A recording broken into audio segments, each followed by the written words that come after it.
segundo que me confirme, ahí está. Bueno.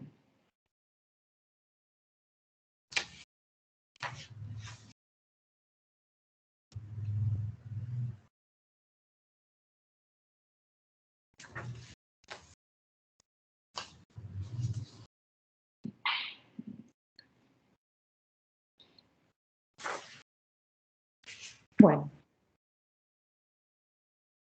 Empezamos con la teoría de la distribución, que es la unidad número 6. Cuando se habla de mercado, ¿sí? Ya sea de bienes o de factores, podemos empezar a explicarlo como que en economía, un mercado es un arreglo que va a facilitar la compra-venta, ¿no? O sea, en el mercado lo que se facilita es ese acto de compra-venta. Vamos a tener diferentes tipos de mercado, donde van a estar los bienes y los factores. Después vamos a ver qué son los factores. Los mercados de bienes son aquellos en los cuales se compran y se venden bienes y servicios. Recordemos también que están los servicios, porque a veces uno piensa en productos físicos, pero no, también están los servicios. Y el otro, sí, es el mercado de los factores. Y los factores son aquellos los que se necesitan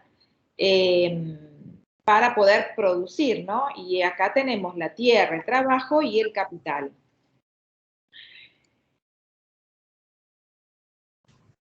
Dependiendo del área geográfica, ¿sí? Donde estemos ubicados, los mercados se van a clasificar en locales, ¿sí? Los locales son aquellos que se localizan en un ámbito geográfico muy restringido, ¿sí? Una localidad. Después tenemos los regionales, y acá va a abarcar varias localidades, y vamos a hablar de una región geográfica o una región económica, en nuestro caso sería una provincia en este caso. Y a nivel internacional también tenemos los mercados como si fueran grupo de países o bloques de países llamados también bloques económicos, como por ejemplo el mercado común europeo.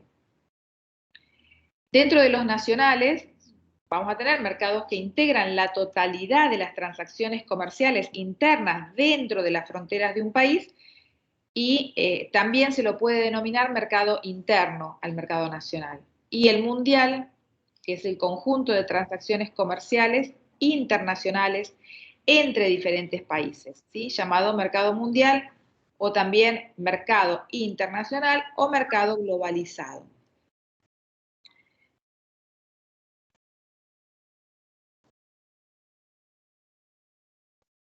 El mercado de bienes, ¿sí? Que dentro del cual hablamos de los bienes y los servicios, ¿no? Es aquel en donde se compran y se venden bienes y servicios, y lo que nos va a permitir es analizar y determinar la economía cuándo va a estar en equilibrio, ¿sí? Y ese equilibrio tendría que en general darse al corto plazo. En este corto plazo se va a suponer que el nivel de producción, o sea, la libre oferta y la libre interacción de la oferta y la demanda, van a determinar que van a estar en equilibrio. O sea, que las empresas van a producir todo aquello que el mercado demanda, ¿sí? O sea, producen todo lo que van a vender, ¿sí? Eso sería la definición ideal del mercado de bienes. Dentro del mercado de bienes vamos a tener diferentes componentes, ¿no? El primero de ellos va a ser el consumo.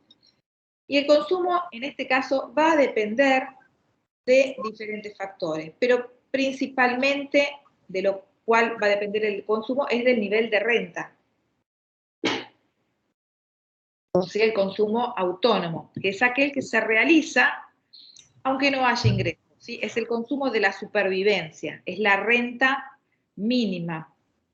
Entonces, aumenta la renta y el consumo también aumenta. Y si la renta baja, el consumo también baja. Después tenemos la inversión. La inversión va a incluir la compra de nuevos elementos para incorporar a la estructura productiva, maquinarias, computadoras, automóviles, pero automóviles como bien de trabajo, instalaciones, materias primas, también es inversión. Es inversión desde el punto de vista que nosotros la compramos para tenerla y utilizarla a futuro. Esto se usa especialmente también en países como el nuestro, donde la devaluación o el aumento de los productos es bastante habitual. Entonces uno con la liquidez que tiene a disposición, compra materia prima, la estoquea y después la va usando según la necesite, porque si esperaría a comprarla cuando la necesite, probablemente su dinero se haya desvalorizado y quizás no consiga más esa mercadería, ¿no? Porque también si es un elemento que viene importado, podría darse también ese problema.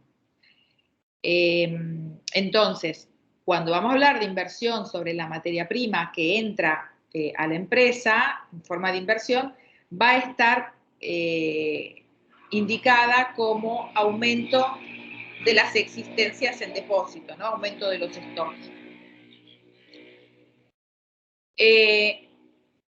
Volviendo al nivel de renta, ¿sí? Se aumenta la renta, aumenta la inversión y eso dispone una mayor capacidad para financiar nuevos proyectos. Y si disminuye la renta, también disminuye la inversión porque obviamente no vamos a tener dinero para poder invertir en nuevos activos. Vamos a tener que decidir qué gastos prioritarios vamos a tener que hacer solamente con ese dinero que tenemos a disposición. Otro de los componentes tenemos el tipo de interés y acá la relación va a ser inversa. Si aumentan el tipo de interés, va a disminuir la inversión, porque va a resultar muy caro, ¿sí?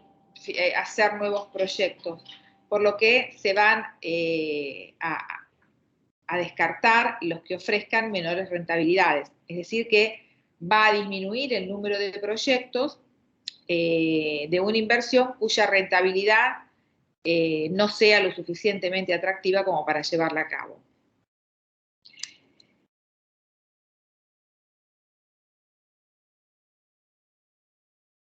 El mercado de los factores, ¿sí? Vieron que vimos el mercado de los bienes y servicios y también el de los factores. Los factores eran todos aquellos componentes que eran necesarios para poder producir.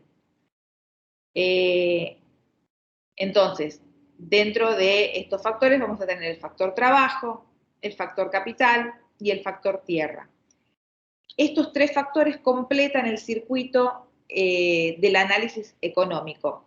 Estos tres factores pueden tener ciertas características específicas, que pueden ser, primero que son su naturaleza, el origen de sus precios, o sea, cómo los vamos a pagar, y cuando hablamos de esto podemos hablar que el factor trabajo, ¿sí? Cuando hablamos de la mano de obra, es específicamente una energía física o intelectual que se puede brindar en mayor o menor medida, ¿sí? Y esto va a depender de las tareas o de las funciones que se puedan llegar a realizar a cambio de un salario, ¿no? Porque esa energía o esa fuerza intelectual la vamos a obtener por medio de un salario.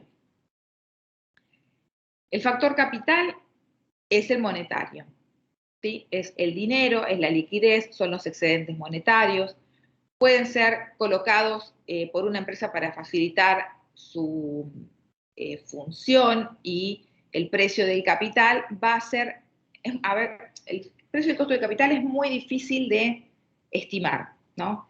Entonces, como es muy difícil de estimar, lo que se hace generalmente es ver cuál es el costo de oportunidad de pérdida o la tasa de interés más alta en el mercado de capitales, ¿sí? Aquella a la cual nosotros no vamos a invertir porque tenemos una empresa que llevar adelante, ¿sí? Entonces ese va a ser el costo del capital, ¿sí? El factor, el precio que le vamos a asignar al factor capital. Y por último tenemos el factor tierra, y acá en el factor tierra lo que se va a considerar son los precios agrícolas, el alquiler de los inmuebles, el precio de determinados alquileres de tierras, y esto va a variar según la comodidad y la necesidad de los oferentes y de los demandantes.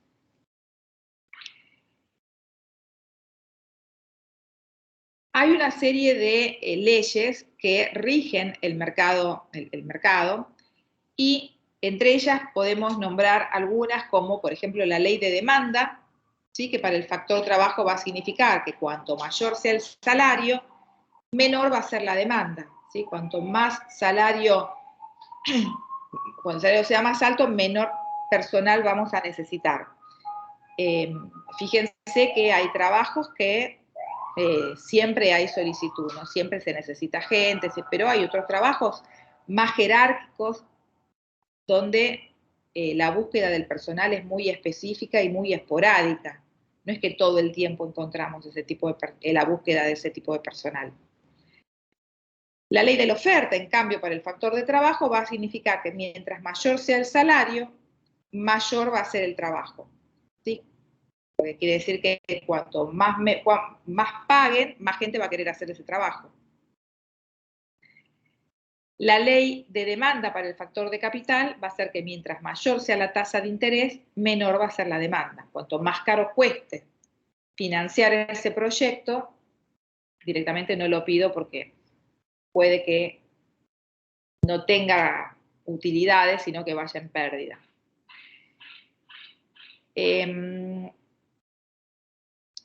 La ley de oferta, en cambio, para el capital va a significar que mientras mayor sea la tasa de interés, mayor va a ser la oferta. Sería al revés, ¿no? Cuanto yo tengo un capital que lo puedo prestar, entonces sé que lo voy a prestar y me van a pagar de interés, no sé, el 80%. Bueno, ¿qué voy a hacer? ¿Lo voy a prestar? Y sí, porque voy a tener un montón de dinero que me viene de vuelta. Bueno, pero así como lo presto yo, lo van a prestar un montón, la piensan exactamente igual. Entonces, ante una tasa de interés alta, la oferta de préstamo de capital va a ser muy alta, porque todos van a querer prestar para poder obtener ese interés alto. Después tenemos la ley de demanda para el factor tierra, y eso va a significar que mientras mayor sea el alquiler, menor va a ser la demanda. ¿Sí? Cuanto más caro sea un alquiler, menor cantidad de personas van a ir a pedir ese bien en alquiler.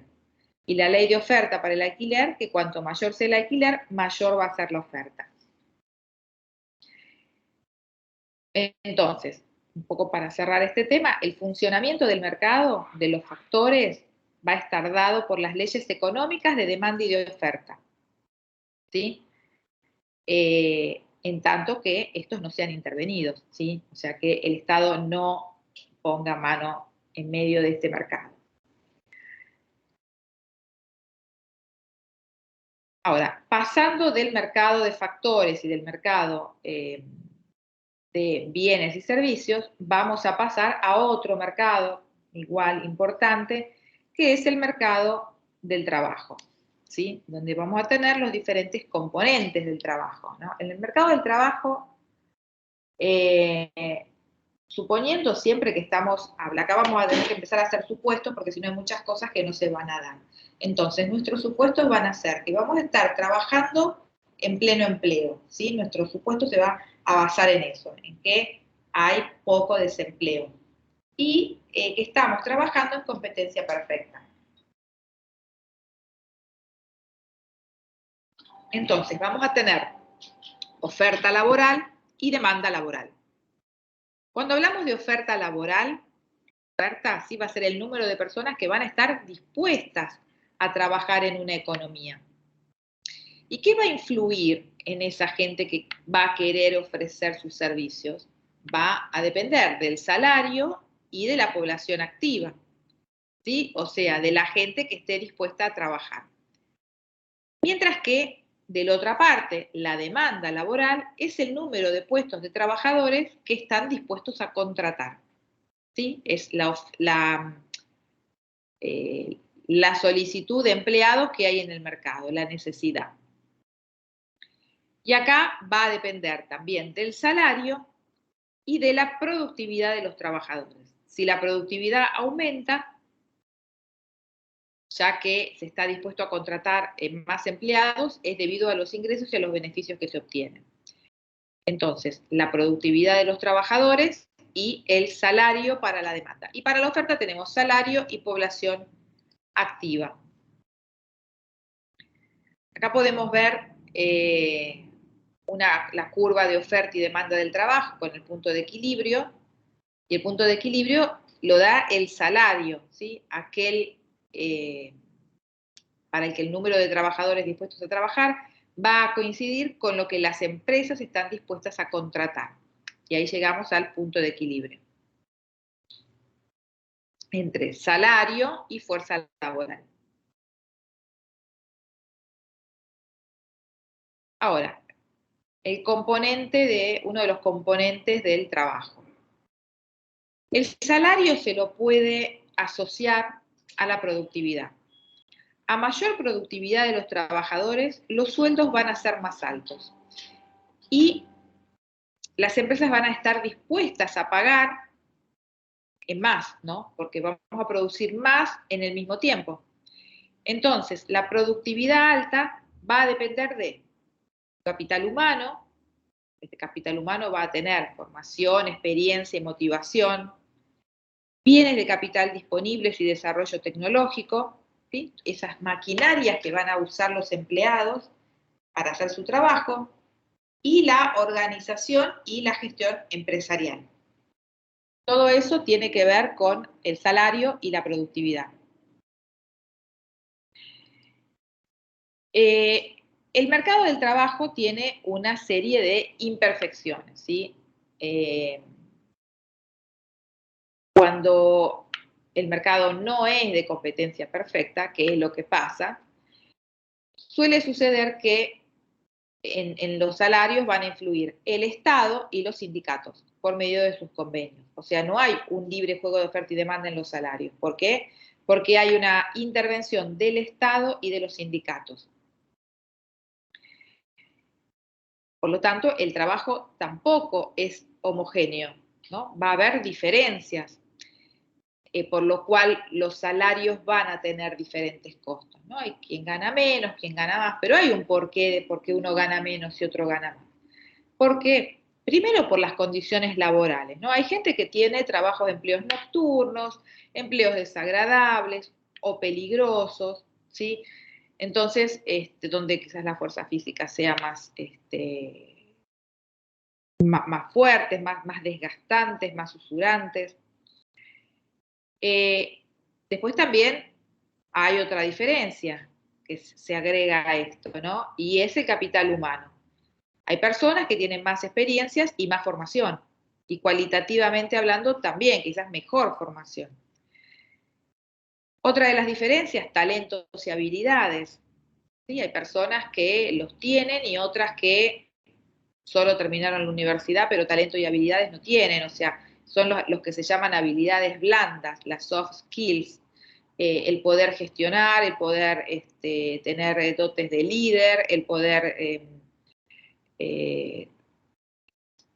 llevar bien los conflictos, la gestión del estrés.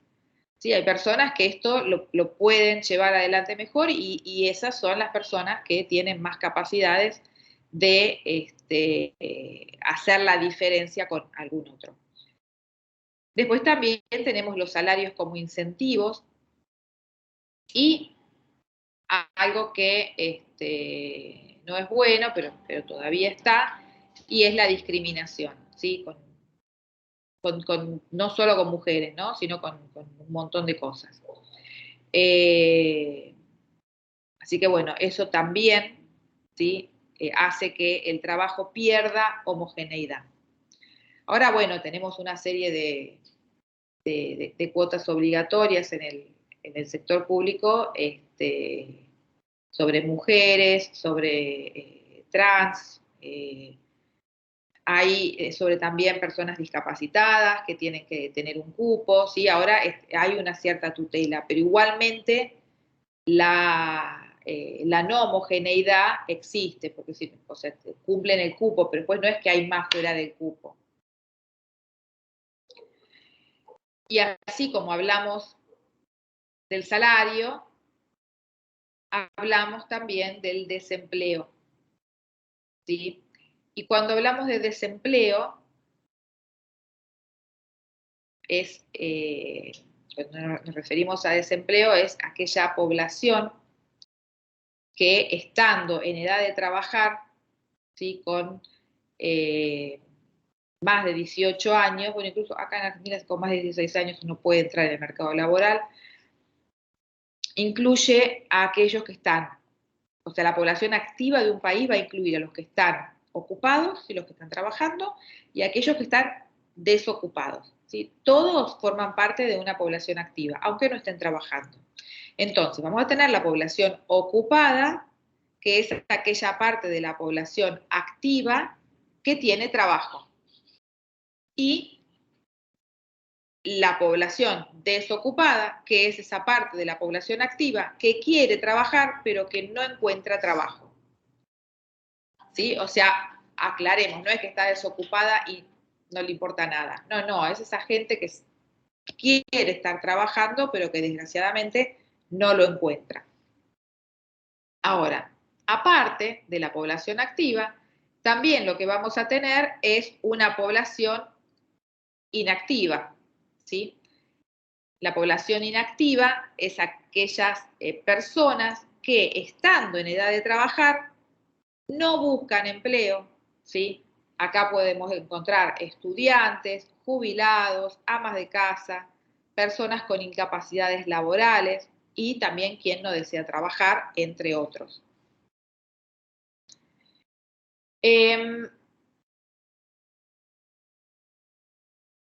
Para poder calcular una tasa de desempleo, o sea, el porcentaje, lo que vamos a hacer es dividir la población desocupada sobre la activa por 100. Eso es para sacar el porcentaje de la población que está desocupada. Y después, hablando de las causas del desempleo, tenemos 3 teorías. La teoría neoclásica, la keynesiana y otras causas, ¿sí? Fuera de estas 2 teorías.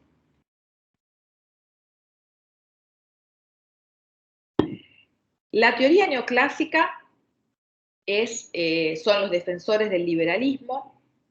El mercado laboral está intervenido, o sea, los salarios son rígidos porque tenemos la intervención del Estado, los sindicatos, y las causas de desempleo que se pueden generar desde este punto de vista es quizás un exceso de oferta, ¿sí? Donde hay mucha gente que quiere trabajar, pero poco trabajo disponible. Y si hubiese libertad de mercado, de trabajo y los salarios fueran flexibles, supuestamente no habría desempleo y se ajustaría según libre juego de oferta y demanda. Para la teoría keynesiana, en cambio, tenemos los defensores de la intervención del Estado. En cambio, acá las causas de desempleo van a ser que la demanda es insuficiente de bienes y servicios, o sea, no se vende todo lo que uno quisiera. Entonces, si eso ocurre, las empresas van a producir menos y no van a necesitar tantos trabajadores. Entonces, vamos a tener desempleo, pero por causa de que la demanda es insuficiente. Y otras causas de desempleo podemos tener desajustes en la oferta y la demanda laboral, o sea que no hay empleados con una calificación solicitada por las empresas, o viceversa, ¿no? O sea, la gente no encuentra el trabajo acorde a sus capacidades, o un mal reparto del empleo.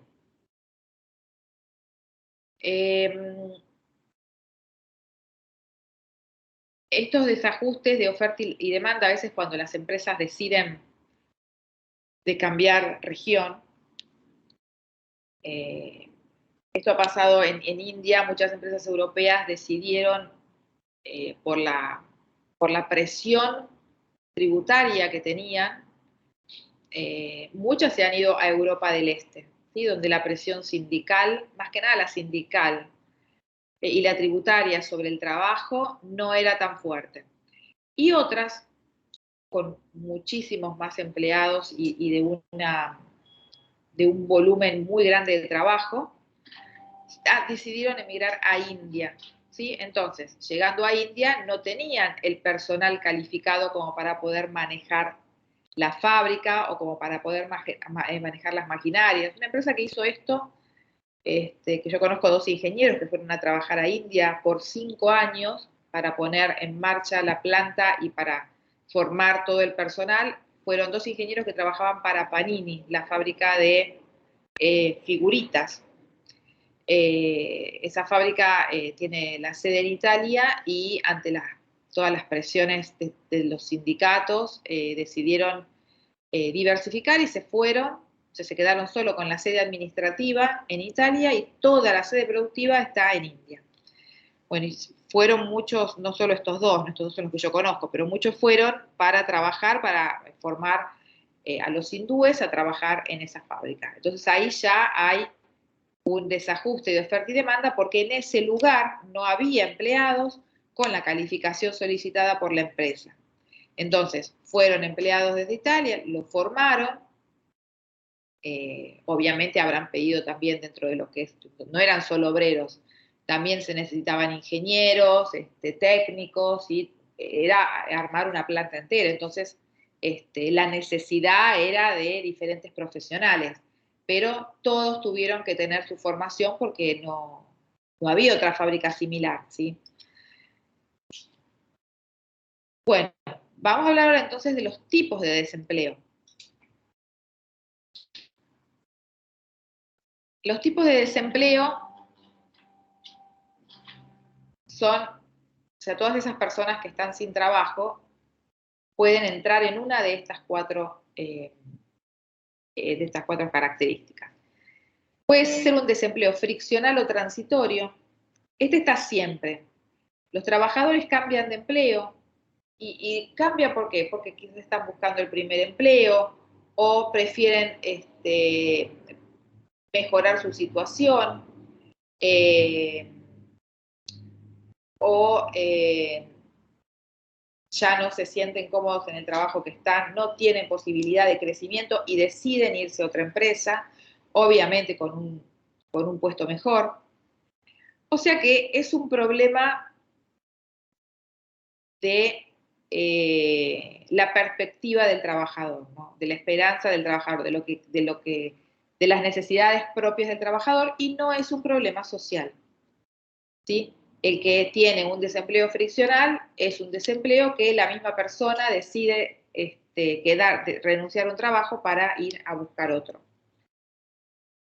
Igual dicho sea de paso, o sea, sería un suicidio dejar un trabajo e irse a buscar otro sin tenerlo ya asegurado y firmado y que empiezan el lunes. Eso no es consejo, no es algo de hacerse. No, no me gusta, me voy. ¿Tenés algo? No, jamás. Uno nunca sabe las vicisitudes de la vida, así que nunca dejar un trabajo si uno no tiene, no, que sí me van a tomar, no, firmó el contrato, chicos, eso al margen, no se vayan a tirar una pileta que no saben si está llena o vacía. Y recuerden, no crean en las promesas porque verba volant, ¿sí? O sea, lo que dice las palabras se las lleva el viento. Y si ya estamos en latín, scripta mantenum, que, o sea, lo que queda escrito queda, así que consejito. Después tenemos el tipo de desempleo estacional, y el estacional se va a dar en determinadas épocas del año. Los que van a trabajar a la playa en temporada, ¿sí? O aquellas personas que trabajan en los comercios en Navidad, a veces los comercios en épocas de fiestas necesitan más personal, entonces esas personas están disponibles para esas épocas. El cíclico, en épocas de crisis económicas, ¿sí? Y va a estar asociado a un ciclo económico, y acá cae la producción, se pierden empleos, hasta que la actividad recupera. Algunas veces estos ciclos son más cortos, otras veces más largos. Nosotros en Argentina tenemos ciclos de 10 años sobre crisis, ¿no? 10 años buenos, 10 años malos. Más o menos con una variabilidad del 10%, pero es esa. Y por último tenemos el estructural. El estructural es el más peligroso de todos porque no va asociado a una crisis económica y es muy difícil de superar. Se produce por desajustes entre sectores o sectores que van en declive, y acá lo que necesitamos es una reconversión total. Y esto no es fácil, ¿sí? Es lo que se necesita, es un proceso de reingeniería, es cuando se necesitan escribir las reglas desde cero, ¿sí? Empezar de nuevo, no es cambiar 2 o 3 cosas, sino que hay que escribir las reglas de nuevo, empezar de cero. Y entonces es un tipo de desempleo más peligroso, porque puede no mejorar, ¿sí? O sea, si ya el trabajo está muy precario y nosotros tenemos que reescribir las reglas para poder mejorar las cosas, no está dicho que eso funcione. Y quizás se termine de ir a un fracaso. Así que bueno, vamos a hablar ahora de los salarios. El salario es un conjunto de aportes económicos, ¿sí? En dinero o en especias, ¿sí? No en dinero, que la empresa le abona a los empleados como una compensación por los servicios que prestan.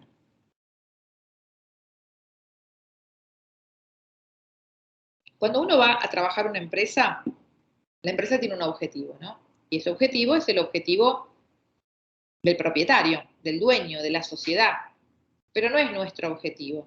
Entonces, para que nosotros vayamos a trabajar, a ayudar a esa sociedad a cumplir con su objetivo, como no es mi objetivo, entonces ellos me pagan un salario. ¿Sí? Viene desde ese lugar de la organización. Entonces, ¿cuáles son los componentes del salario? Vamos a tener, por empezar, un salario base. Un salario base es una retribución que se va a fijar por unidad de tiempo, ¿sí? Generalmente es mensual, depende de algunos otros tipos de trabajo, lo hacen semanal, o bien para la finalización de una obra, un servicio determinado, ¿sí? A hora terminada. Si es mensual, se va a referir a una cantidad física que va a recibir el trabajador por su labor durante un espacio determinado de tiempo, 30 días, mientras que en el caso de los contratos de obra, dicha retribución no está en función de un elemento temporal, sino de un elemento material, como es la realización de una obra o de un servicio.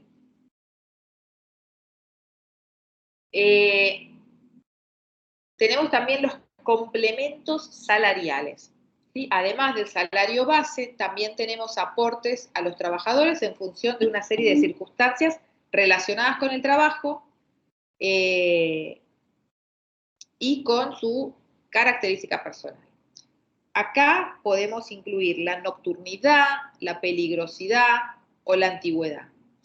Y son algunos ejemplos de complementos salariales a cambio del sacrificio que supone para el trabajador trabajar de noche, el riesgo de su empleo y como compensación por los años que lleva en la empresa. También se van a incluir incentivos, ¿sí? Para que los trabajadores puedan obtener resultados, ¿sí? Puedan llegar a determinados objetivos laborales. Y dichos incentivos van a representar una parte variable del salario. Por ejemplo, las comisiones de un vendedor o las horas extraordinarias, que son las horas de trabajo que los empleados van a realizar voluntariamente por encima de su jornada laboral, aunque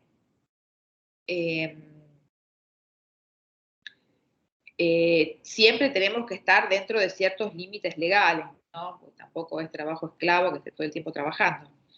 Por ejemplo, si un trabajador tiene una jornada laboral de 40 horas semanales y el empresario le pide que durante 4 días se quede 1 hora más de trabajo, va a trabajar, no sé, 4 horas más, ¿no? 44. Entonces, esas 4 horas extras las va a cobrar extra al precio estipulado de antemano en el convenio colectivo.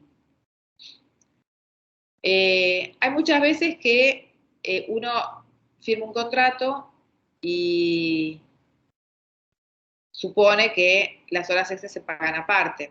Y después, como uno no siempre lo lee el contrato, se termina enterando que el contrato que firmaron tenía un forfait de, no sé, 8 horas al mes.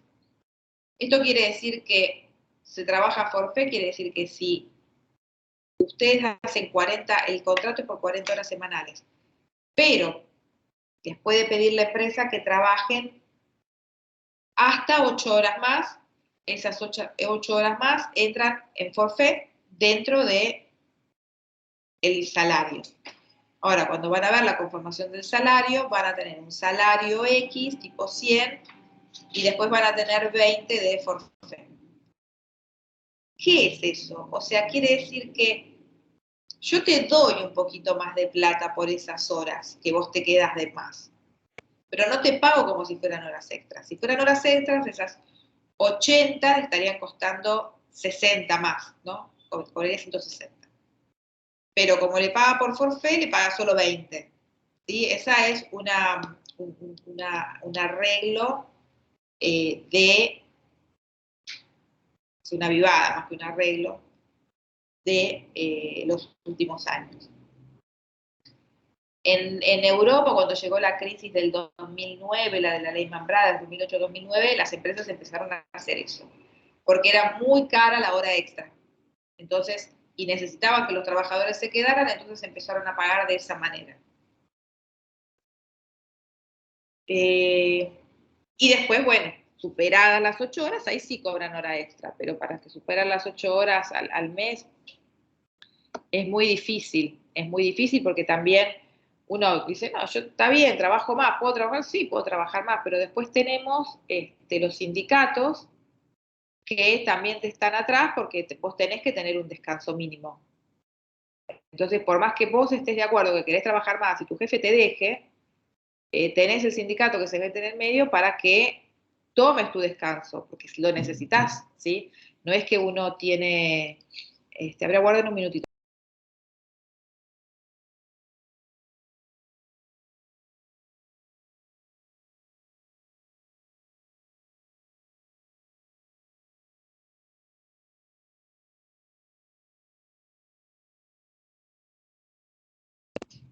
Disculpen, chicos, acá estoy de vuelta. Bueno, y después de esas 8 horas por encima del forfait, lo pueden cobrar. Pero bueno, están siempre los sindicatos que están tratando de ver que las personas tienen que descansar, como también el cobrar las vacaciones todo el tiempo y no tomárselas. Las personas tienen que descansar, o sea, después uno dice, no, estoy bien, trabajo, después el estrés les cobra, les pasa factura, ¿no? Y uno no se va, no se entera. Se enteró cuando se enfermó. Así que bueno, esas son una de las cosas que pasan en fábricas, ¿no? Esto del forfait. Eh, bueno, eh, las horas extras, como les había dicho, ¿sí? Son horas que se pagan por encima de la jornada laboral, aunque está siempre dentro de ciertos límites legales, o sea, no se puede, aunque queriendo, no se pueden hacer más de una cierta cantidad de horas, ¿sí? Esto está estipulado incluso de antemano en el convenio colectivo. Así que bueno, después tenemos también el sueldo anual complementario, que sería el SAC, medio se cobra en junio, medio se cobra en diciembre, y corresponden entre estos dos un sueldo completo, por lo tanto, lo que el trabajador cobra a lo largo de un año calendario son 13 sueldos mensuales.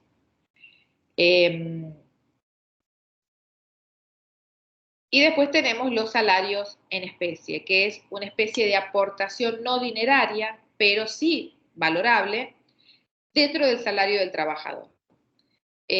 Algunos ejemplos, bueno, algunas empresas le ponen a disposición del trabajador un vehículo para que vaya y venga del trabajo, con obviamente el combustible también pago, o una vivienda, los vales de comida, los bonos de descuentos, las primas de seguro, bueno, teléfono y computadora, algunas hasta dan el pago de viaje turístico a los trabajadores. ¿Qué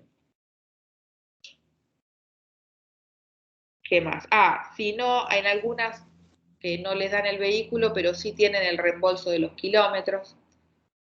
Eso quiere decir que no es que le pagan la nafta, ¿sí? Hay un porcentaje para calcular el costo del kilómetro. Y el costo del kilómetro no es el costo de el diésel o la nafta que va a gastar por kilómetro el auto en el que ustedes van. No, es un cálculo hecho generalmente por un instituto de gobierno que adentro tiene el valor del combustible, el seguro, el desgaste del automóvil, ¿sí? Tiene un montón de cosas que están por costo de kilómetro el usufructo del auto, ¿sí? No solamente el combustible, sino el desgaste en general, el seguro, bueno, todo eso.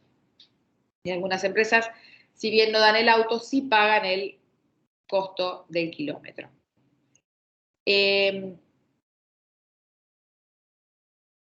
Profesora, en ese caso sí sería dineraria.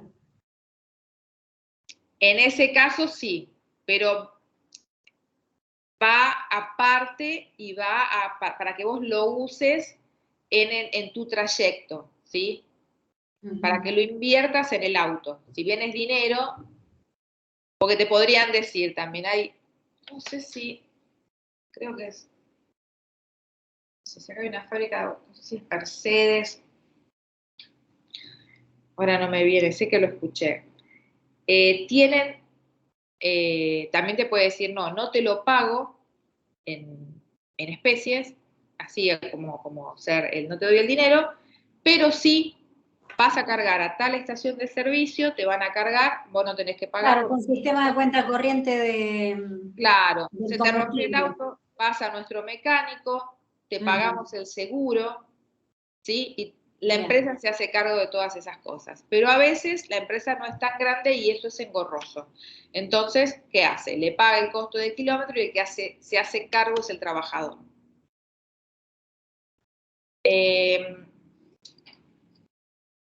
Bueno, hasta acá llegamos con el salario. ¿Hay alguna duda?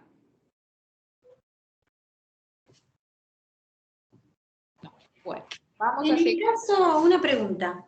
Sí. En el caso de los trabajadores golondrinas o los que trabajan en las cosechas y todo eso, ¿serían estacionales o cíclicos? Estacionales. Estacionales. Estacionales. Sí. Sí. Sí, porque va por estación. Las cosechas, claro. Las cosechas, la vendimia, sí. Sí. Bien, gracias. Bueno, vamos a ir ahora al mercado de los recursos naturales.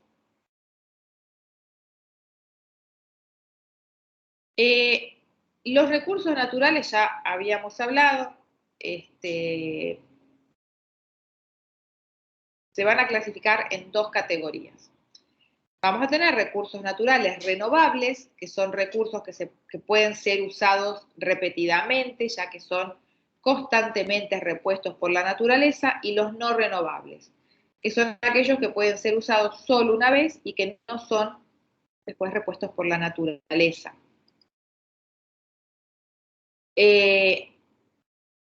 Dentro del mercado de recursos naturales, la oferta de recursos renovables, ¿sí? Por ejemplo, la cantidad de tierra, es fija y no puede variar, ¿sí? O sea, no es que tengo más tierra, no, esa es la que tengo. y la oferta de cada uno de los lotes es particularmente, perfectamente inelástica, ¿sí? Acá tenemos el dibujito.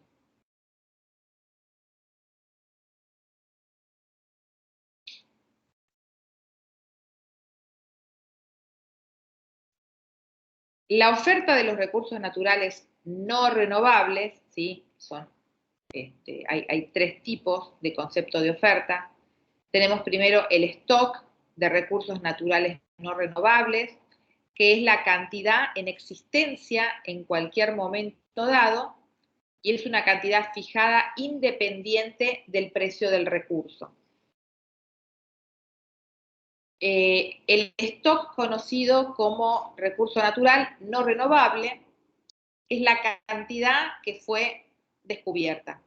Esa cantidad se va a incrementar con el tiempo, ya que los avances tecnológicos van a hacer posible que los recursos que parecían inaccesibles hayan sido descubiertos, entonces van a ser también explotados. Y el flujo de la oferta de los recursos naturales no renovables es la tasa en la que se oferta un recurso para su uso en la producción durante un periodo dado.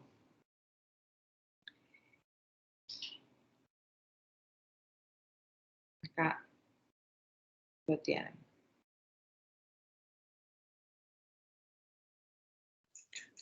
Acá. Tenemos ahora entonces, en base a esto, vamos a empezar a hablar del ingreso, la renta económica y el costo de oportunidad. Que ya lo habíamos hablado antes, el costo de oportunidad, cuando se habló del costo del capital. El ingreso total que recibe el dueño de un factor económico va a estar compuesto de la renta económica y el costo de oportunidad. ¿Qué es la renta económica? La renta económica es el ingreso que recibe el dueño de un factor y que va a estar por encima de la cantidad que produce.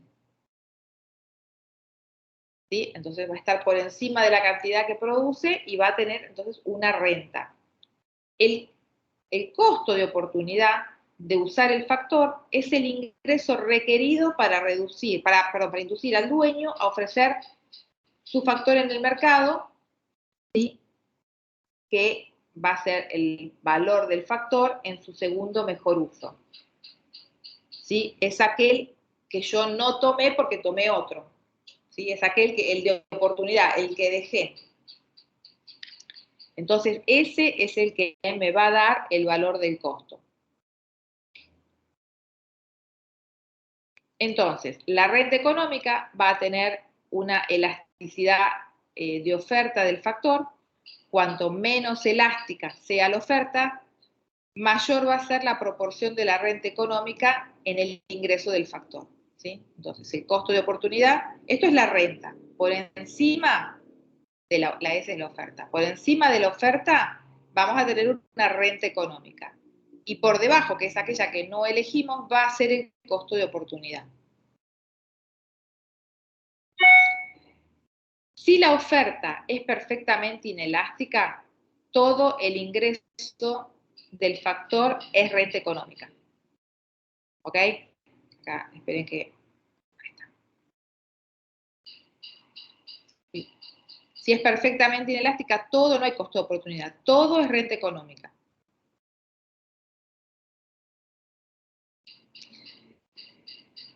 Pero, cuanto más inelástica sea la oferta,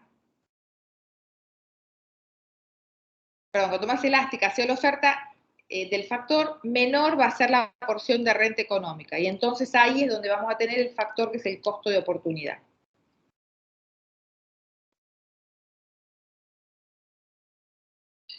¿Podría repetir, por favor? Sí, igual acá lo tenés en la fichita, ¿eh?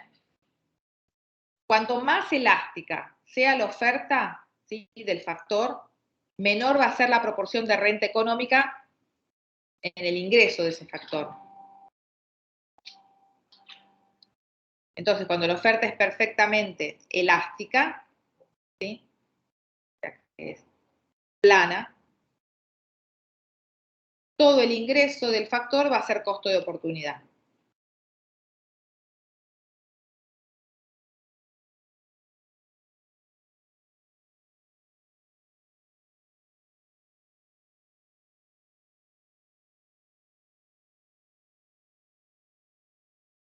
Ahora vamos a entrar al mercado de capitales. ¿Qué es y cómo funciona? El mercado de capitales es un mercado financiero. Y en ese mercado financiero se van a hacer compra y venta de títulos valores. Además de los activos financieros de las empresas y de las diferentes unidades económicas, como se van a hacer las acciones, obligaciones, títulos de deuda a largo plazo, además de otros un poco más complejos, el mercado de capitales va a permitir a los inversores poder participar, ¿sí?, pasando a ser socios en forma proporcional en el capital de la empresa, conforme a una inversión. Para las empresas, mientras tanto, pueden decidir colocar parte de su capital entre inversores cuya finalidad es la de financiar el capital de trabajo que le permite expandirse. Ahora, las empresas tienen dos formas de crecer. Una es ir a pedir un préstamo al banco. Y la otra, empresas grandes, ¿no?, es sacar acciones al mercado. Entonces, si van a pedirle al banco, el banco le va a cobrar interés, le va a pedir una garantía, seguramente hipotecaria, ¿sí? O sea, va a tener un costo muy alto obtener ese dinero. Pero, si yo tengo una empresa que va bien y puedo hacerla cotizar en bolsa, ¿qué hago yo? Lo que hago es vender acciones, lanzo acciones al mercado de mi empresa. Las personas que tienen un exceso de liquidez, que tienen dinero en efectivo y que no saben qué hacer, invierten, compran acciones de mi empresa y cuando o sea, ellas compran esas acciones, yo me hago de efectivo, por lo tanto puedo financiar mi capital de trabajo sin recurrir al banco, al banco, pero voy a tener nuevos socios, muy minoritarios, en cuotas muy pequeñas, que se van a llevar los beneficios a fin de año. Esa es una forma válida de que la empresa se financie sin tener deuda, porque lo que incrementó fue la cantidad de socios. Y a esos socios lo que les va a tener que dar son los dividendos de forma proporcional.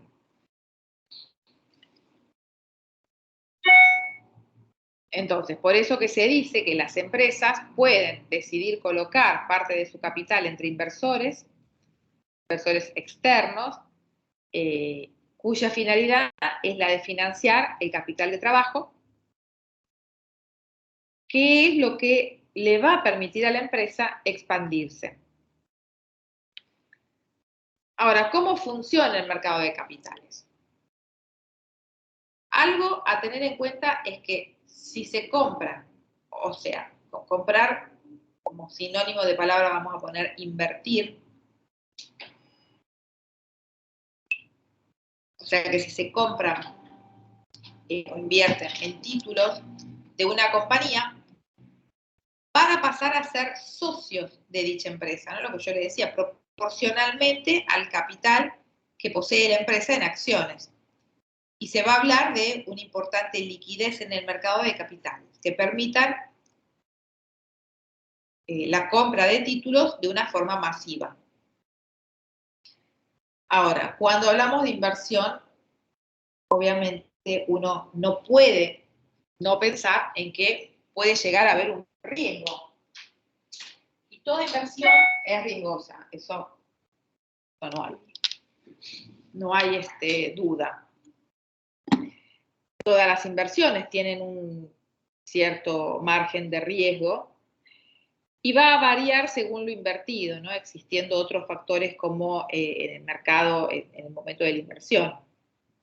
El mercado de capitales tiene rendimientos variables. Existen algunos casos de mucha volatilidad en algunos precios de títulos. Algo a tomar en cuenta también para los nuevos inversores es que no hay una garantía específica para obtener beneficios, pero sí hay posibilidades y sobre todo probabilidades. Tampoco existe un plazo determinado para la compra y venta de títulos, por lo que uno decide uno mismo si es el momento de comprar o de vender según los movimientos del mercado.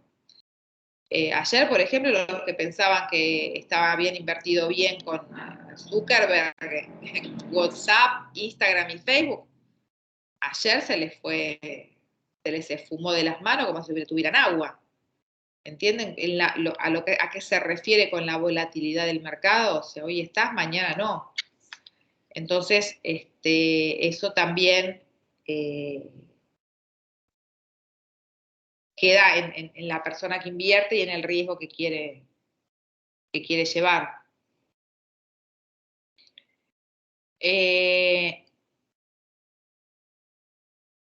Ventajas que puede llegar a tener invertir en el mercado de capitales.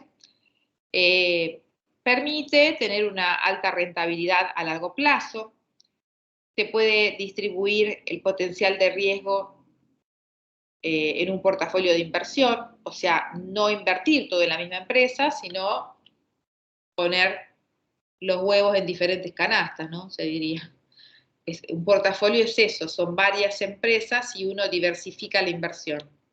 Entonces, si alguna de estas tiene un problema, la pérdida que tenemos es muy mínima y no es todo el capital. Permite también acceder a invertir en las principales empresas del mercado de capitales. Permite también un marco de legalidad y seguridad en la inversión, más allá del riesgo y la volatilidad de la inversión. Hay una seguridad de que uno está invirtiendo en empresas seguras. O sea, que si lo perdés porque hubo la volatilidad del mercado, pero no lo vas a perder porque te estafaron, ¿ok? También permite acceder a recursos de financiación de empresas del sector público, dispone de diferentes productos bajo diferentes tipos de riesgo en base a las necesidades de inversión o la financiación de cada uno. Existen diferentes tipos de mercado de capitales.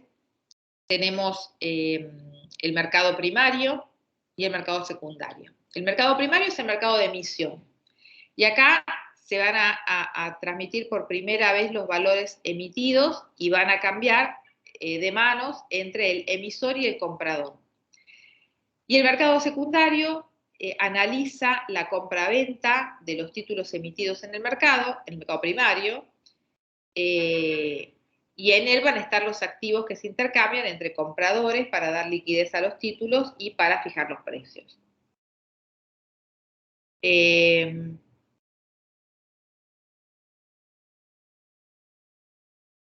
Bueno, dentro de los componentes, ¿sí?, las partes que participan dentro del mercado de capitales, tenemos la bolsa de valores, que sería la bolsa de comercio, y se va a encargar de aportar una estructura operativa para poder realizar las operaciones financieras, y también le va a corresponder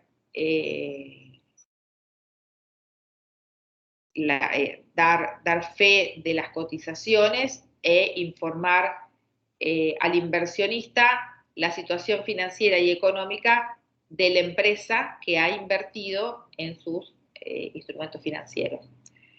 Después tenemos las entidades emisoras, son las entidades que colocan acciones y esto es una parte de alícuota del capital social u obligaciones con el objeto de acceder a recursos del inversionista, ¿no?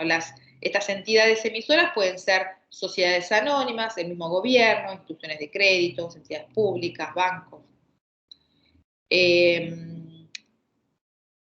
Y también según la normativa de cada país en el mercado de capital, ¿no? Esto también es muy importante. Tenemos los intermediarios, que son la casa de bolsa, que se encarga de realizar operaciones de compra y venta de acciones y administrar carteras y portafolio de inversión de terceros. Y después tenemos en el punto final los inversionistas, que son de diferente, o sea, ellos se van a diferenciar entre sí en que puede ser una persona física, una persona jurídica, un inversionista extranjero, un inversionista calificado. El inversionista al comprar los títulos, o sea, las acciones, pasa a ser socio de la empresa a la que le compró los títulos, ¿sí? Y lo hace, esa sociedad es proporcional a lo que invirtió. Pero, a su vez, este tipo de mercados va a ofrecer un mayor riesgo al invertir y al existir altos rendimientos muy variables. Entonces, a lo que se va a sumar, como dijimos antes, la volatilidad de precios, va a haber una garantía de obtener beneficios.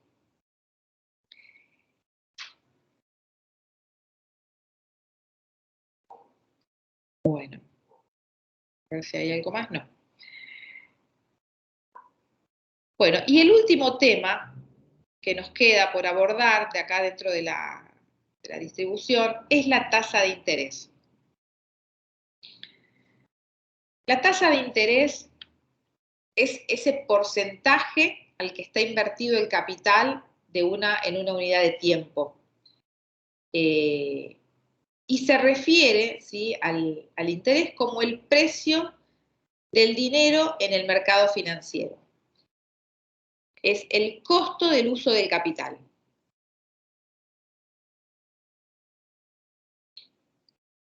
La tasa de interés es fijada por el Banco Central. ¿Okay? Esto es básico. Y va a ser el Banco Central de cada país. También se la va a fijar para otros, el Banco Central se la va a fijar para otros bancos y para préstamos entre bancos. Está la tasa correspondiente a la política macroeconómica del país, que generalmente es fijada sin el fin de promover un crecimiento económico y estabilidad.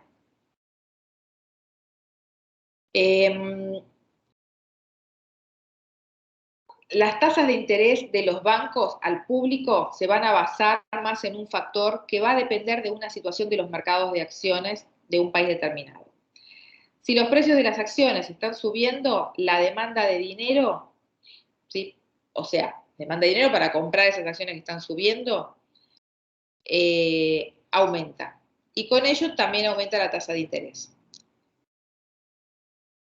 La relación a la inversión similar, o sea que el banco había realizado en el Estado y de no haber prestado ese dinero a un privado. Por ejemplo, las tasas fijas de hipotecas están referenciadas con los bonos del Tesoro a 30 años, mientras que las tasas de interés de préstamos circulantes, como las de las tarjetas de crédito o las basadas en los índices Prime, bueno, Prime, Subprime, que fue una de las causas de la crisis del 2009, van a depender también de las políticas de encaje del Banco Central.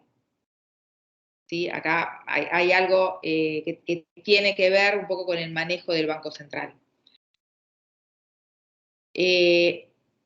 Entonces, recapitulando, el concepto de la tasa de interés tiene varias definiciones, ¿no? Y esas van a variar según el contexto en el cual se va a utilizar esa tasa de interés. O sea, en la práctica se observan múltiples tasas de interés, por lo que va a resultar difícil determinar una única tasa de interés que sea relevante para todas las transacciones económicas, porque eso no existe, ¿sí? Entonces, vamos a tener diferentes tasas de interés aplicadas en diferentes momentos. Entonces, la primera de ellas es la tasa de interés activa. La tasa de interés activa es el porcentaje que las instituciones bancarias, de acuerdo con las condiciones de mercado y las disposiciones del Banco Central, cobran por los diferentes tipos de servicio de crédito a un usuario. Son activas porque son recursos a favor del banco.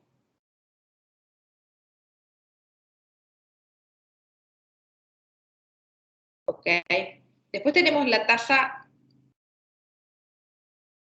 pasiva, que es la que paga una institución bancaria cuando uno deposita el dinero en ella, ¿no? O sea, vamos a poner un plazo fijo, la tasa que nos va a pagar el banco, ¿sí?, va a ser una tasa pasiva. El interés, la tasa de interés preferencial es una tasa un poquito más baja, a la media.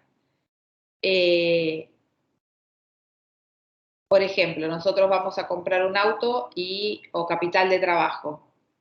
Entonces, si hubiéramos ido a buscar el dinero al banco, no sé, al Banco de Galicia, sacamos 100.000 pesos y nos cobran, no sé cuánto está ahora, pero no sé, 50%, 60% de interés. O la otra opción es ir a Banco Nación, aplicar para capital de trabajo, o sea, que no es que vamos y nos tenemos que tener una cuenta y para que nos den bolilla, con una cuenta, con una super carpeta, pues no que tampoco te regalan la plata. Pero uno, el Banco Nación, entonces, ¿qué hace? Aplica para sacar dinero, para comprar capital de trabajo, a una tasa preferencial, 24%. ¿Entienden cuál es la diferencia? Tienes acá, o sea, con respecto a una tasa del mercado normal que nosotros si uno fuera a buscar dinero, con respecto a la preferencial, hay mucha diferencia hoy por hoy, ¿sí? Ahora, no es que el Banco Nación me da la plata para que yo me la lleve en el bolsillo y después vaya a comprar la máquina. No, le deposita la plata al emisor de una factura, ¿sí? Que es la factura de la venta de esa máquina capital de trabajo. ¿Ok? Está todo mucho más cerrado para asegurarse que ese dinero tiene un destino efectivo. Después tenemos la tasa de interés real, que es la deducción de la tasa de interés general y es la vigente de la tasa de inflación. Y la tasa de interés externa, que es la que se paga por el uso de capital externo.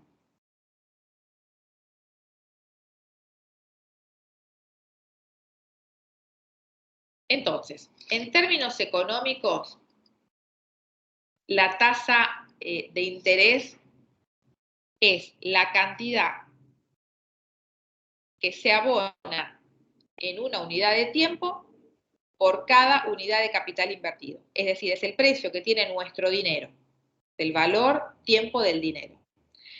Para cualquier persona del mundo de negocios, por lo tanto, es un dato que es muy importante, ¿no? La tasa de interés para saber el financiamiento del emprendimiento. Desde el punto de vista, en cambio, de la política monetaria del Estado, la tasa de interés alta va a incentivar al ahorro y una tasa de interés baja va a incentivar al consumo. ¿Cómo se determina? La tasa de interés se va a fijar en base a 3 factores. Fijada, como primer punto, fijada por el Banco Central de cada país para préstamos a los otros bancos, ¿sí? Para los préstamos entre esa tasa interbancaria. Después tenemos la situación de los mercados de acciones de un país determinado y la acción de la inversión similar, ¿no? Que el banco hubiera realizado con el Estado de no haber prestado el dinero a un privado. Ahí va el costo. ¿Se acuerdan cuando hablamos del costo de capital? Era la inversión que no tomamos. De acuerdo con el propio organismo, la tasa de interés interbancaria de equilibrio la va a determinar el Banco Central.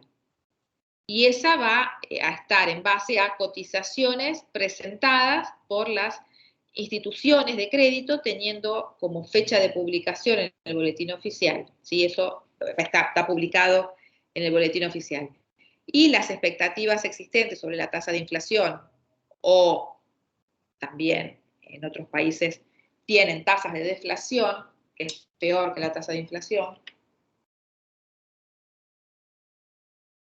El riesgo, también tenemos que el riesgo asociado al tipo activo, o sea, los inversores exigen un tipo de interés mayor como contrapartida por asumir mayores riesgos.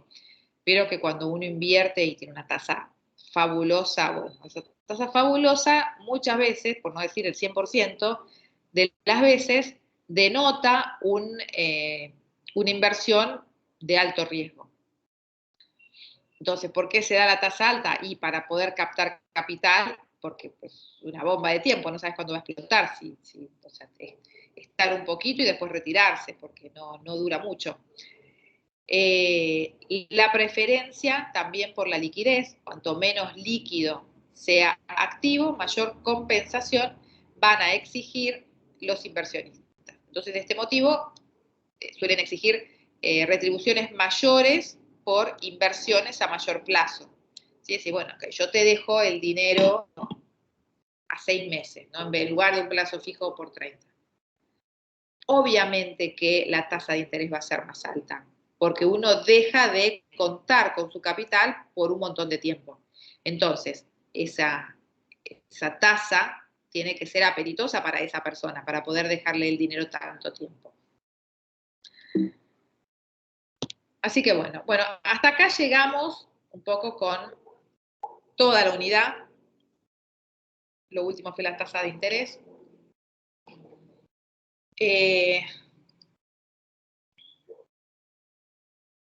¿Tienen alguna duda?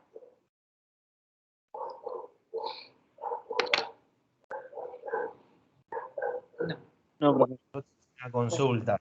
Sí. Cuando hablaba de ingreso, renta económica y costo de oportunidades, ahí me mareé un poco. Con el ingreso y la renta económica más o menos se entiende. No entendí el costo de oportunidad, si lo podrías ejemplificar. Ok. El costo de oportunidad de usar un factor de un ingreso requerido es cuando es para inducir a la persona a ofrecer el factor, ¿sí? El factor, el factor productivo en un segundo mejor uso. Ahora, por ejemplo, vamos a darle otro ejemplo. Yo tengo un proyecto, ¿no? Tengo un proyecto y tengo dinero, y ese proyecto es a 5 años, y hago mi flujo de fondos, voy viendo, ¿sí? Las inversiones año tras año, voy viendo el retorno de la inversión, pero eso que parecería ser bueno, ¿sí? Ese proyecto parecía ser bueno. ¿Es realmente bueno? ¿Cómo me doy cuenta si es realmente bueno? Porque voy a buscar el costo de oportunidad. ¿Cuál es el costo de oportunidad? Es la opción que yo hubiera tenido si no me meto en ese proyecto. O sea, si yo decido porque el proyecto no es viable, ¿qué otra cosa hubiera hecho con el dinero? ¿Cuál es la mejor propuesta que me pueden dar? ¿La pongo en el plazo fijo? ¿Compro dólares? O sea, algo, ¿qué hago? ¿Sí?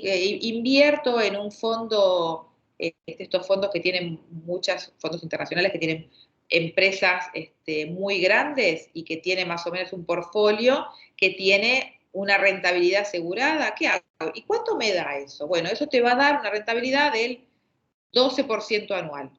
Ok. ¿Y mi proyecto cuánto me da? Y tu proyecto te da 17. Bueno, el costo de oportunidad es el 12%. ¿Sí? Es aquello que yo hubiera elegido si no hubiera hecho el proyecto. ¿Se entiende? Es el valor del factor en su segundo mejor uso. ¿Se entendió? Sí, ahí estaba más claro. Ok. Cualquier cosa por el foro. Cualquier cosa me mandan mensaje. ¿Sí? Mensaje porque como yo dejo la pregunta en el foro y responden, y entonces no quiero que se vaya a mezclar una consulta del examen con la pregunta. ¿Ok? Profesora, sí. Ahí uno de los chicos dijo, ¿cuánto dejo de ganar por utilizar otro factor? ¿Sería así? Esa es la pregunta que pone. Y Sí. no sé, por ahí está más fácil de entender, ¿no? Es la opción que no elegí. Yo tengo dinero, entonces, ¿hago una cosa o hago la otra? Una voy a elegir y la otra no. El costo de oportunidad es la que no elegí. ¿Cuánto hubiera ganado si hubiera agarrado esa que no agarré, que la dejé? Bueno, esa que no agarré es el costo de oportunidad. Sí, es así como lo dice acá Hernán. Profe, ¿va a subir material de lectura? Sí. Ahora corto con ustedes y ya lo tenía que hacer hoy a la mañana y nada, se me pasó el día. Ya se los voy a subir. Sí, les subo los capítulos donde encuentran esto en el libro de Mochoni Becker, obviamente, sí. Sí. Y estudien del libro, obviamente. Eso. La semana que viene los que no rendimos no nos conectamos, ¿no? No, los que no rinden, nos vemos el 19. Y el 19, los que rinden el 12, no los veo hasta la clase del 26, que vamos a ver la macroeconomía y las variables. Profe, ¿y cuánto cree más o menos que se va a extender la clase tipo del parcial? Vamos a hacerla rápido, yo les voy a decir, van a ser 5 preguntas tipo penales, ¿no? Muy puntuales. No les voy a decir, ay, bueno, díganme la teoría de la producción. No, porque después usted primero es el primero, pero el último, después de las 6 de la tarde, tienen otras cosas para hacer. Es muy probable que nos lleve un poquito más de las 6 de la tarde. Pero las preguntas van a ser 5 preguntas muy puntuales, las saben, no las saben. Yo les voy a empezar a hacer las preguntas. Me contestan mal la primera, mal la segunda, mal la tercera, está, ya fue, ya está. Ahora, si me contestan bien la primera, bien la segunda, la tercera viene más o menos, la cuarta me la responden mal, la quinta, y bueno, pues, les hago una sexta y les hago una séptima, o sea, no es que los mando a casa porque me dijeron más o menos. Pero bueno, así va a ser porque tenemos que hacerlo rápido. Después, bueno, el que no aprueba acá puede recuperarlo en presencial en diciembre y el segundo parcial va a ser presencial. Escrito, ¿sí? Entonces yo me llevo las hojas y apenas tengo las notas se las mando por mensajería. ¿Sí? Pero escrito. El único oral va a ser este.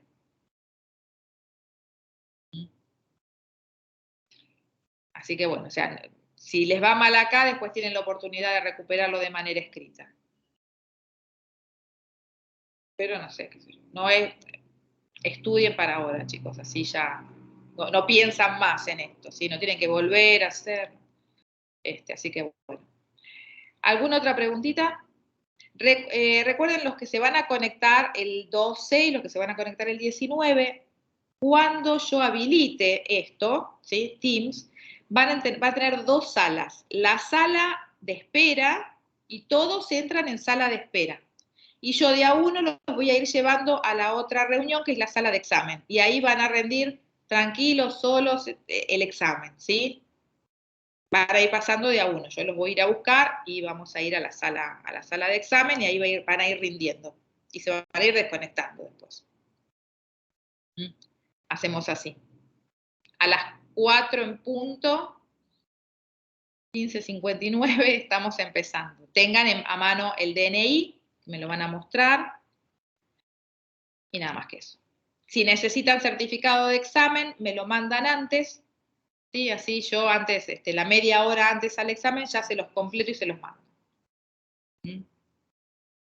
Así que bueno, nada más, creo que no, ya les di todas las indicaciones del caso. Bueno, chicos, si no tienen más preguntas, yo los saludo y nos vemos el martes que viene. ¿Sí? Chao, profe, gracias. Gracias, Dale, profe. profe, chao, Chao, gracias. profe, gracias. Gracias a ustedes. Hasta luego. Chao, profe, hasta luego. Chao, profe. Chao, gracias. Chao, profe.